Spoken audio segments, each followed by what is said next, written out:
300 people in the studio, every one of them ready to laugh. Cary Grant was coming, Hollywood's most elegant, most witty, most trouble-free man. Women in the audience fixed their hair, men tightened their ties. Everyone expected a show. No one expected a confession. NBC Burbank Studio, 1972. The lights scorched eyes as usual, but something was different that night. Maybe it was the heaviness in the air, maybe the unusual silence in the way Grant emerged from the makeup room. Johnny Carson had been reading people for 30 years, and what he was reading right now unsettled him. Grant was smiling, but his eyes weren't, and in the farthest corner of the studio, in a seat barely touched by the dim light, a man in his early 60s sat hunched over. His coat was worn, his hands clenched on his knees, and the yellowed newspaper clipping in his pocket pressed against his chest as though it were alive. 4 words on that clipping: film star's baby dies. To understand this story, you have to go much further back than 1972, to the days when a boy named Archibald Leach ran through the gray streets of Bristol. There was no Cary Grant yet. Only Archie, a boy with an alcoholic father, a mother who vanished one day, raised on the lie that your mother left you since he was 9. Years later he would learn the truth. His mother hadn't left. His father had locked her in a mental institution. Grant discovered this in his late 20s, when he found out his mother was alive. The woman he had believed dead had been waiting for her son behind institutional walls. Hollywood knew nothing of these wounds. The studio system had taken Archibald Leach, melted him down, and cast Cary Grant in his place. Flawless jawline, impeccable timing, eyes that could melt any woman with a glance. On screen, Grant was America's dream, carefree, untroubled, a man who overcame everything with grace. In reality, he had been married 4 times, failed in every one, resorted to LSD therapy, and wrestled with insomnia. But he told no one, because in Hollywood vulnerability meant death. In 1944, his second wife Barbara Hutton gave him a son, little Lance. For the first time, Grant felt something was entirely his own. But Lance lived only a few days. The loss shattered Grant. But what he saw when he opened the newspaper the next morning hurt even more. The entire story was a single paragraph, a 4-word headline: film star's baby dies. Beneath it, a few dry sentences. No mother's name, no baby's name, just film star. As if the child who died wasn't a human being's son, but a brand's accessory. Grant folded that newspaper, put it in his pocket, and went to the set. He smiled, because he had no other choice. 22 years later, in 1966, he became a father again at 62. Little Jennifer. This time the baby was healthy, and Grant was the happiest man in the world. But the newspapers cranked up the same machine again. This time the headline struck a different tone, but carried the same callousness. Hollywood's elderly father. Grant becomes a dad at 62. They packaged even his joy as a curiosity. Grant was reading those headlines while holding Jennifer in his arms, and something broke inside him, but this time not silently.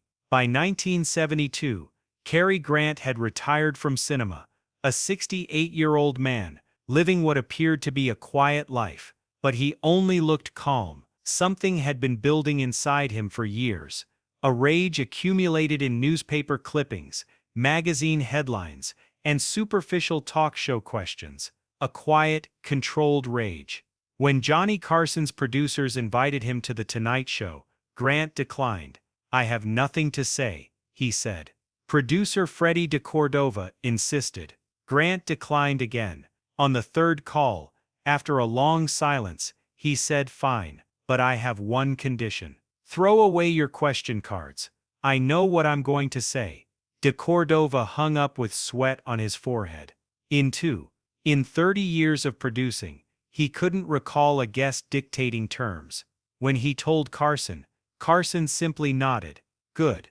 I never liked the cards anyway." 2 days before the taping, Grant sat at his desk in Beverly Hills. Two things lay before him: the yellowed 1944 clipping and a 1966 magazine cover, side by side. In one, his son's death compressed into 4 words. In the other, his daughter's birth turned into a joke. Grant stared at those 2 pieces of paper, lips moving, no sound. His longtime chauffeur Raymond stood beside him. Raymond would refuse to retell that moment. Only once, years later, would he say, "That night I saw not fear but resolve in Mr. Grant's eyes." On the morning of the taping, a black Lincoln Continental pulled into NBC's Burbank parking lot. Grant stepped out and walked as he always did. Shoulders back, chin up, steps regular as a metronome. But the assistant at the door noticed something. Grant wasn't making eye contact with anyone. People in the corridor stepped aside, waved, smiled. Grant returned every greeting with courtesy, but his gaze was fixed ahead, as though walking somewhere else entirely. In the makeup room, Grant looked at himself in the mirror. When makeup artist Linda placed her hands on his shoulders, he flinched, faintly, almost invisibly. "Are you all right, Mr. Grant?" she asked. He answered his own reflection. "I've never been better." Years later, Linda would say, there was a determination in his voice, like a soldier going to war.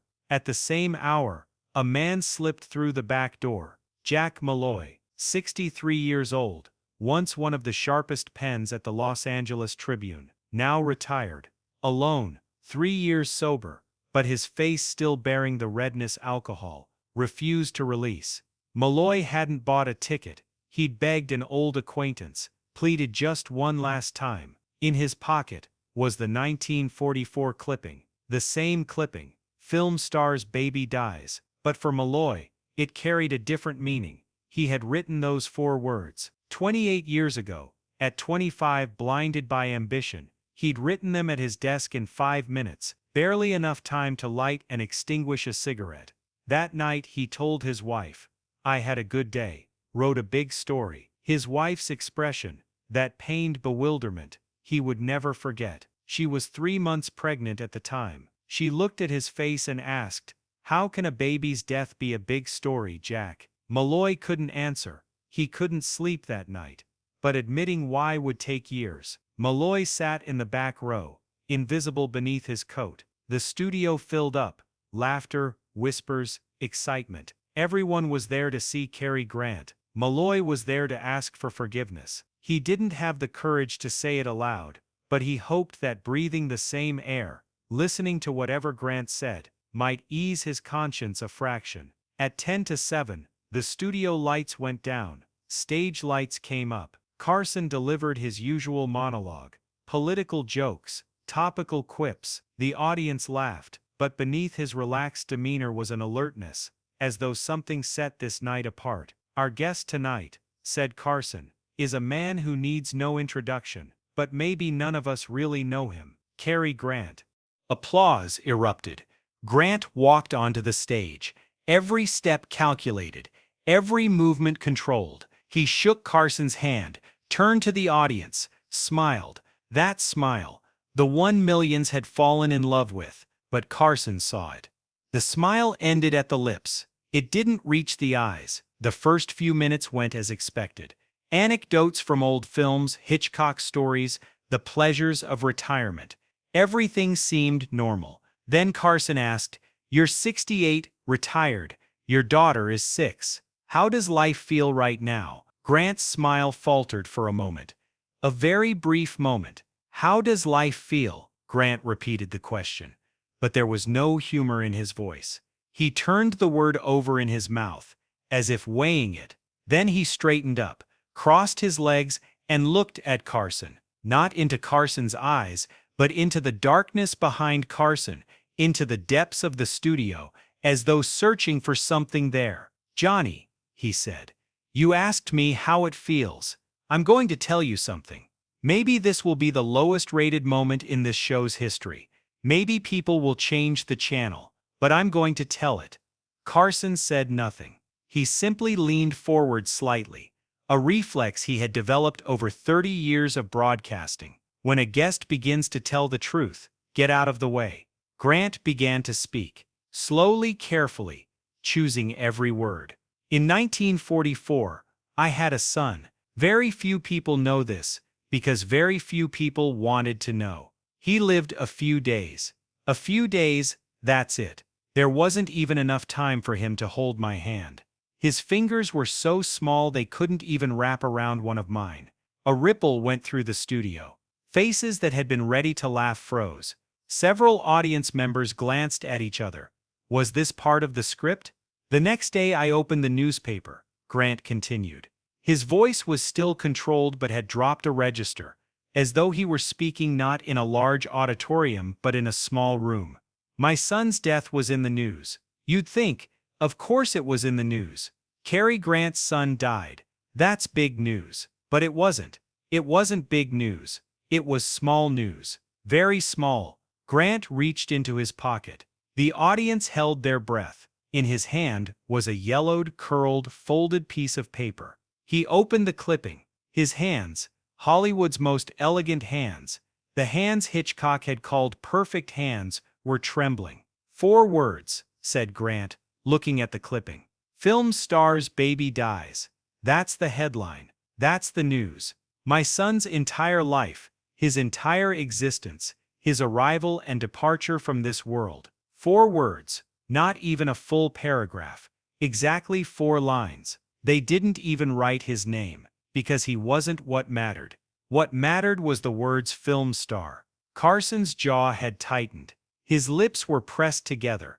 40 years of professionalism kept his face under control, but his eyes were glistening. Grant continued. And then 22 years passed.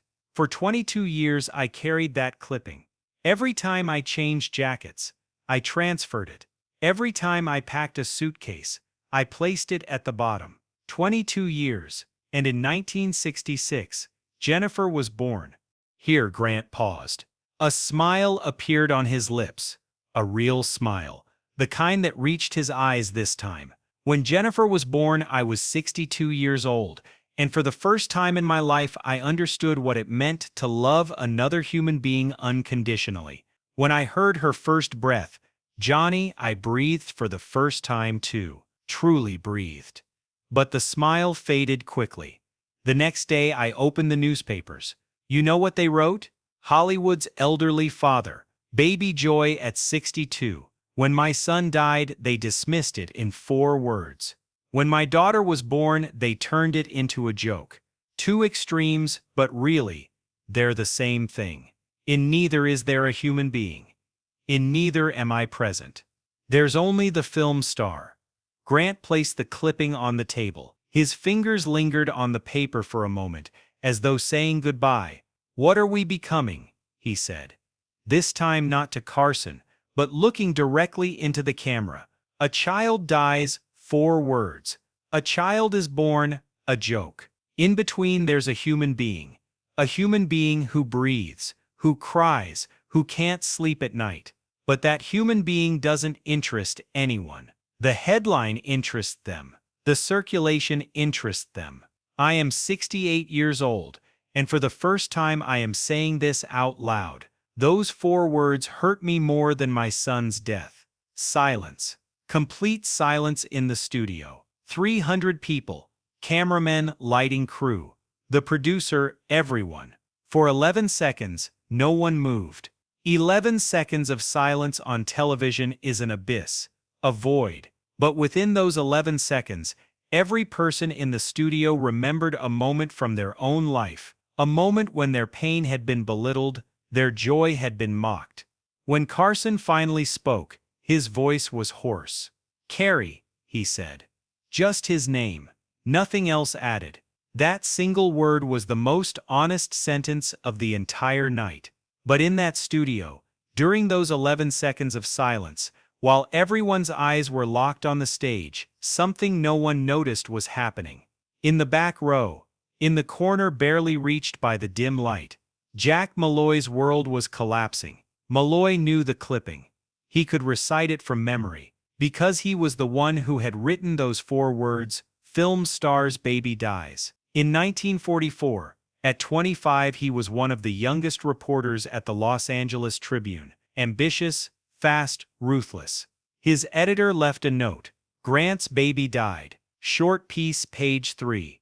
Malloy wrote it in 5 minutes. Lit a cigarette, dashed off a few sentences, put on the headline, "Film star's baby dies." The editor nodded, said fine. It went to print. In the 28 years that followed, Malloy wrote hundreds more stories, but none haunted him the way those 4 words did. He couldn't remember exactly when the drinking started, maybe at 50, maybe earlier. His wife left, his children grew distant. The paper retired him. They called it an honorable retirement, but everyone knew he'd been fired. The clipping was always in Malloy's pocket. If you'd asked him why he carried it, he wouldn't have been able to answer.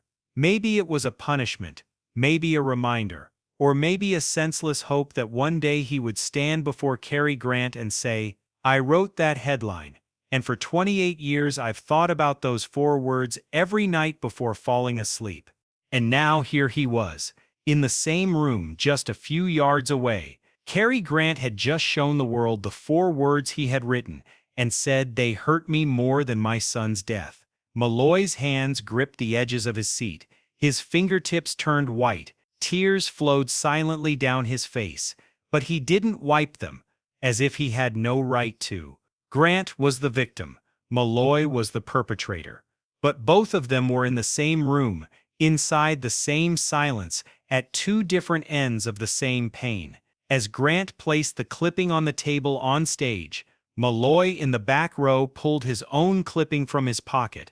The same clipping, the same 4 words, the same yellowed paper. 2 men, unaware of each other, at the same moment, holding the same weight. Carson was going to bring the show back together after the commercial break, but Grant wouldn't allow it. "One more thing," he said, his voice no longer trembling. He had grown calm, like that strange stillness after a storm. "People ask me, why did you retire? Why did you leave cinema at 62? I always gave the same answer. I was tired, new life. I want to spend time with Jennifer. All of that is true, but the real answer is this. I no longer wanted to play the Cary Grant that other people had written." Grant stood up. Carson stood too, not out of reflex, but out of respect. The 2 men shook hands. This time Grant's hand wasn't cold. Carson whispered something. The microphone didn't catch it. No one heard. Grant nodded. The audience began to applaud. Slowly at first, hesitant, as if unsure what they were applauding. Then it grew, wave upon wave. Some stood up, some wiped away tears. As Grant was leaving the stage, he paused for a moment, turned half a step back, and scanned the studio. His gaze swept row by row, the front rows, the middle rows, and then the back corner. He saw him there. Or maybe he didn't. No one was ever sure. But Grant's gaze caught on the farthest corner of the back row for a fleeting instant. In the dim light, a man sat hunched beneath his coat, face wet. Grant didn't know this man, didn't know his name, had never seen him. But something, maybe a 6th sense, maybe Payne's own radar, drew him to that corner. The 2 men locked eyes. It lasted less than a second. Grant turned his gaze away and continued walking. Malloy lowered his head, but that glance had been enough. When Grant went backstage, Carson's assistant came running. "Great show, Mr. Grant." The audience, Grant gently stopped him with a hand. "Thank you." His coat was placed on his shoulders. Walking down the corridor, his steps were different from when he'd arrived. Slower, lighter, as though he had left something he'd carried for 28 years on that table, alongside the clipping. Malloy didn't leave his seat until the studio was empty. Lights out, cleaning crew in, chairs folded. Malloy still sat there. He opened the clipping one last time. "Film star's baby dies." 28 years of reading those 4 words every day. But tonight, for the first time, he didn't hear the words. He heard the silence behind them. The silence of a father on the night he lost his son. Malloy folded the clipping, but this time he didn't put it in his pocket. He left it on the seat. Stood up, walked out with his coat. Outside, the warm Burbank night air hit his face. He stopped in the parking lot and looked up. Stars, the kind rarely seen in Los Angeles, clear and distant. Grant never appeared on television again, never gave another major interview. He spent his remaining years with Jennifer. School plays, homework, cooking dinner together. Hollywood's greatest star played the best role of his life without a camera. Father? In 1986, he passed away at 82. Jennifer sat in the front row at his funeral, hundreds of Hollywood names behind her. But many who had been in the studio that night said the same thing.